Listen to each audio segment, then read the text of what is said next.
आज हम ख़वातीन के बहुत ही कॉमन और बहुत ही अहम मसले के ऊपर बात करेंगे और ये मसला है ख़वातीन में बांझपन का, जिससे मुतल्लिक कई तिब्बी हालतों में से एक है पॉलीसिस्टिक ओवरीन डिजीज़ या इसे PCOS आमतौर पर तिब्बी दुनिया में जाना जाता है, जिसमें बच्चियों के कील मुहासे, उनका वज़न बढ़ जाना, ज़्यादा बालों का उगना या दीगर जो ख़वातीन के मसाइल या फिर बांझपन का शिकार हो जाना। तो ये ख़वातीन के वो मसाइल हैं जिनके ऊपर ख़वातीन को खुद भी नहीं पता होता कि वो इस मसले से दो चार हैं। वो डॉक्टर्स के पास जाना ही नहीं चाहती हैं। जो आमतौर पर आपके चेहरे पर बालों का बहुत ज़्यादा हो जाना, ये भी उसकी एक वजह हो सकती है। कील मुहासों का होना, वो चाहे आपके जिस्म के ऊपर है या आपके फेस के ऊपर है।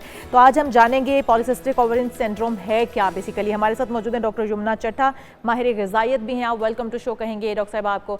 डॉक्टर साहब, सबसे पहले तो ये बताइएगा ये पॉलीसिस्टिक ओवरीन डिजीज़ जो ये है क्या, क्योंकि हमारी ख़वातीन इसको समझ ही नहीं पाती हैं। फिर इसकी अलामात पे आ जाएंगे कि अलामात क्या हैं और फिर छुटकारे पे आएंगे कि किस तरह से हासिल किया जा सकता है।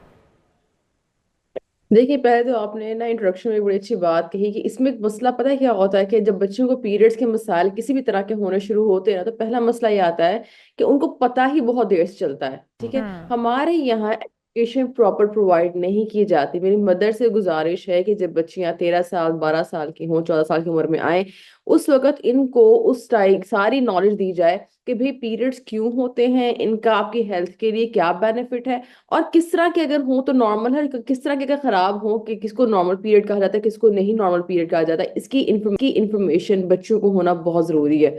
बहुत दफा ऐसे होता है, पेरेंट्स भी ऐसे होते हैं कि वो ले भी आएंगे या गायनेकोलॉजिस्ट के पास, बच्चे को डॉक्टर के पास भी ले आएंगे, बच्चे को पता ही नहीं होता कि मुझे मसला क्या है और बता भी नहीं पा रहा होता आगे, क्योंकि इसलिए उसकी बेसिक नॉलेज होना बहुत जरूरी है।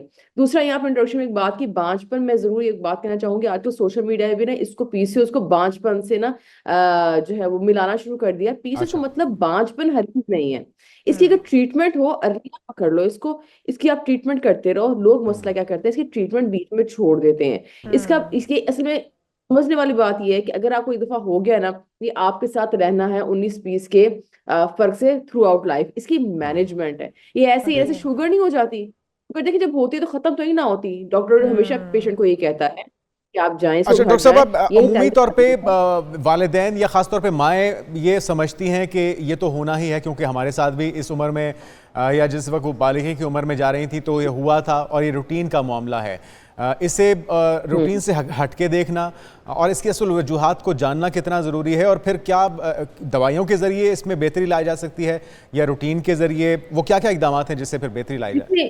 देखिए, इसको ये वाली बहुत सारी चीजें हमारे यहाँ मुआशरे में ऐसी होती है कि कभी हो जाए ना, इवन छोटी सी अगर एक्नी की बात है करें, एक्नी बच्ची जी को हो रही हो ना, तो उसे कहा जाता है कोई छोड़ो, ये तो आपकी ग्रोइंग एज है, ये तो होनी है, बाल ज्यादा गिर रहे हैं, कोई बात नहीं, हो जाता है, खुराक अच्छी करो, दूध पियो, दही खाओ, वगैरह वगैरह। हम हर चीज को ना मुंसलिक कर देते हैं, कभी कभार खुराक से, कभी कभार के तो मेरे साथ भी हुआ था। अगर इसको अर्ली पकड़ लिया जाए, बहुत इजीली ट्रीटेबल है। गायनेकोलॉजिकल ट्रीटमेंट की भी अपनी अहमियत है और डाइटिशियन के पास जाने की भी अपनी अहमियत है।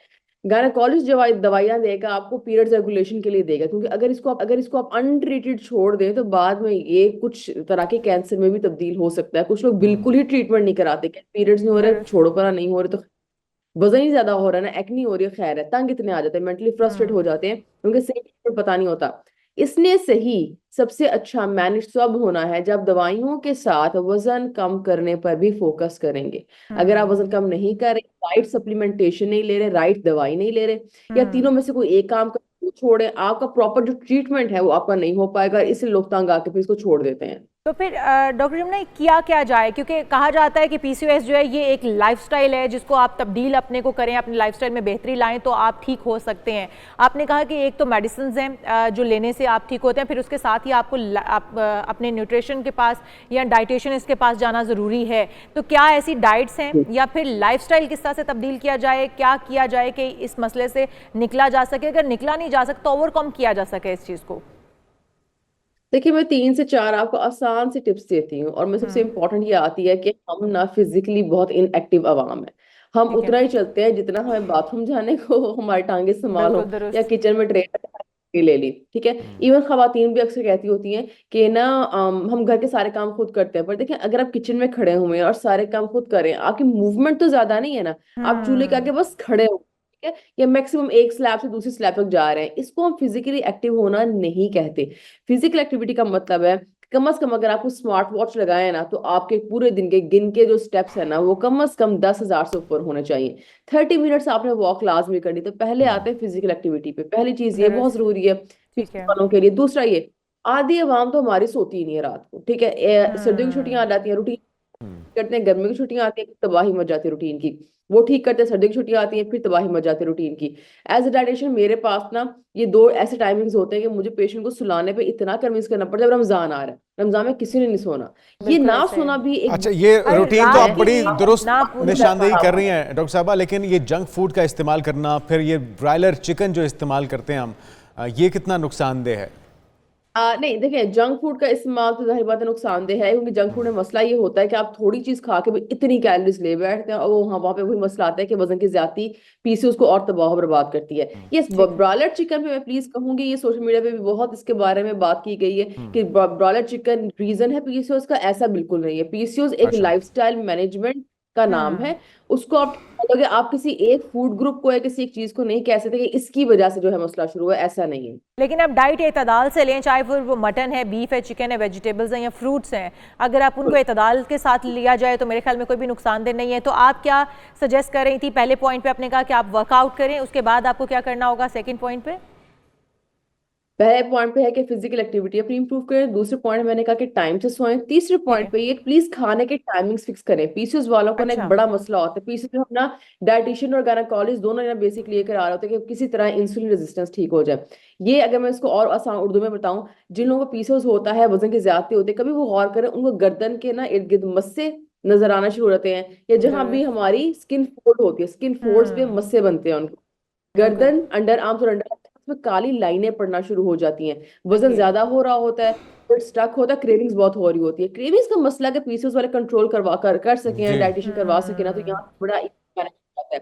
अच्छा, जो क्रेविंग्स आपने। किन लोगों को ठीक, जी जी। जिन लोगों की, बड़ा इंपॉर्टेंट पॉइंट है प्लीज, क्रेविंग उन लोगों को ठीक नहीं होती जिन लोगों की रूटीन मैनेज नहीं होती। अगर आप लंच छोड़े हैं, नाश्ता छोड़े हैं, तो जिस अगले टाइम पे आपको भूख लगेगी, फिर बॉडी दबा के मांगेगी, फिर आप खाओगे भी, आप कंट्रोल नहीं कर पाओगे।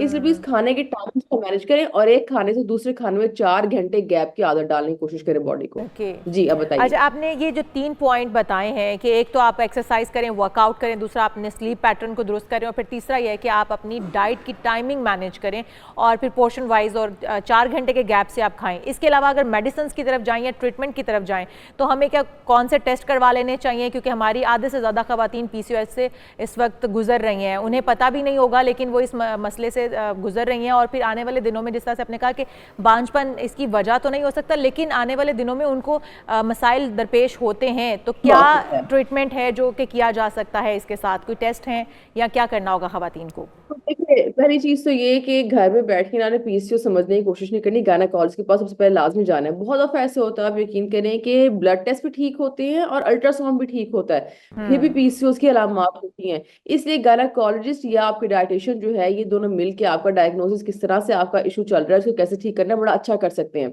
इसलिए घर में करने की कोशिश मत करें। पीरियड्स अगर आपको ऊपर नीचे हो रहे हैं, आपको कम होना शुरू हो गए हैं, आपको मिस होना शुरू हो गए हैं, बड़े लंबे होना शुरू हो गए हैं, इनको कहते हैं पीरियड्स में किसी भी तरह की इरेगुलरिटी, एबनॉर्मेलिटी जो पहले नहीं थी और अब होना शुरू हो गई है।